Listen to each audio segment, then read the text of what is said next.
Hello everyone, it's Alan at P&I Training, and in this episode we are going to have a little recap on everything we've done so far from 1971 to 1985. But before we do that, I'm going to tell you a few stories that a gang member told me, and I'm going to tell you just a little bit about the characters inside the gangs of Newcastle.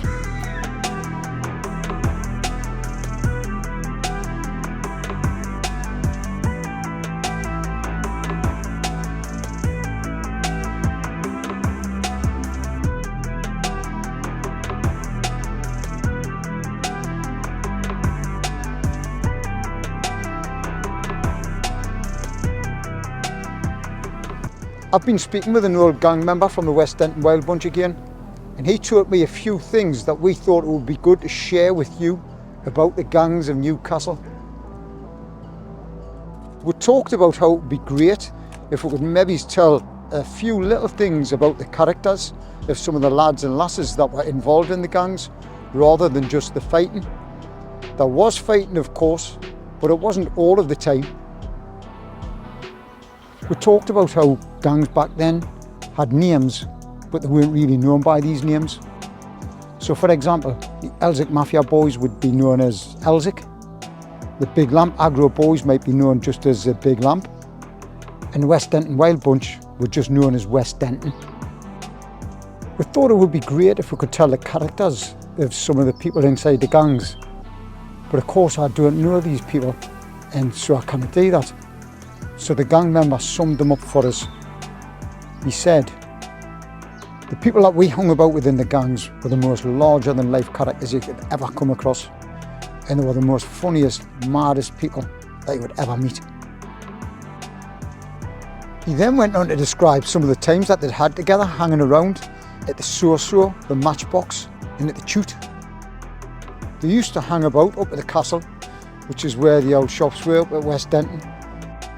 Inside the shops there was an old hairdresser's there, where a few of the lasses that used to hang about with them worked.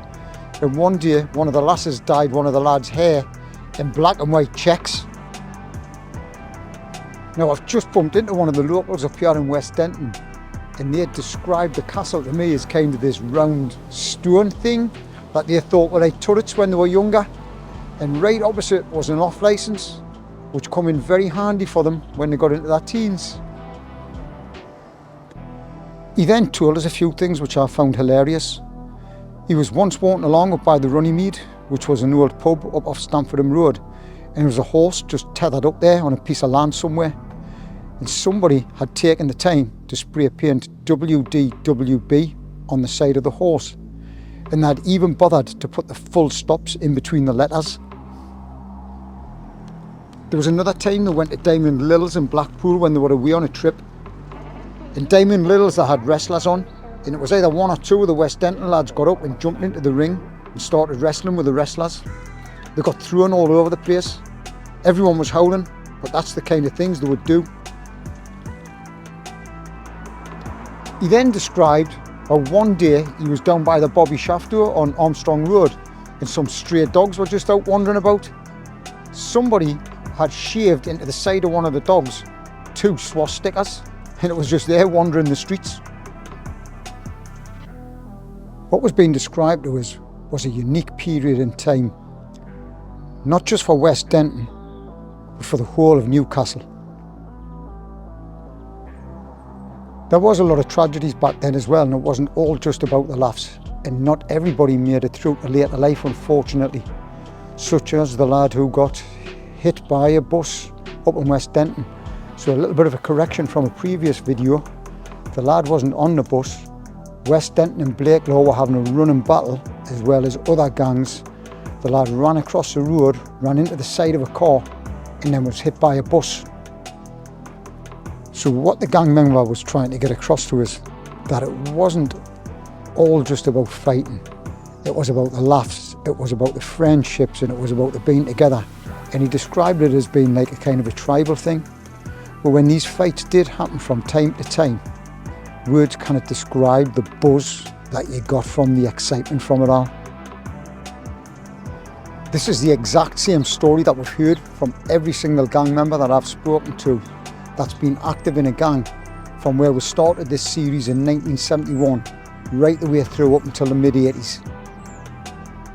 Once the street gangs from the 70s and early 80s had kind of formed into football gangs and then one big football gang, it felt like the street gangs were gone forever. From the mid-80s right through until the back end of the 90s, it was slightly different. It was about football gangs getting drunk and getting out on the drugs and partying and rioting. The 90s in Newcastle were controlled more by doorman gangs because of the influx of drugs. We saw a massive increase in things like speed, ecstasy tablets, MDMA and cocaine. As we headed into the 2000s, things started to change again. We saw area gangs coming back. The doorman gangs were kind of vanishing and a lot of them had killed each other off. And these younger kids were coming through, creating newer gangs, and they were controlling the drugs. They were controlling the drugs with violence, and weapons started becoming very prominent. So what we're going to do in our next few videos, we're going to look at these more modern day gangs and how they've changed from the past. Other than that, thank you for checking in, and I'll see you next time.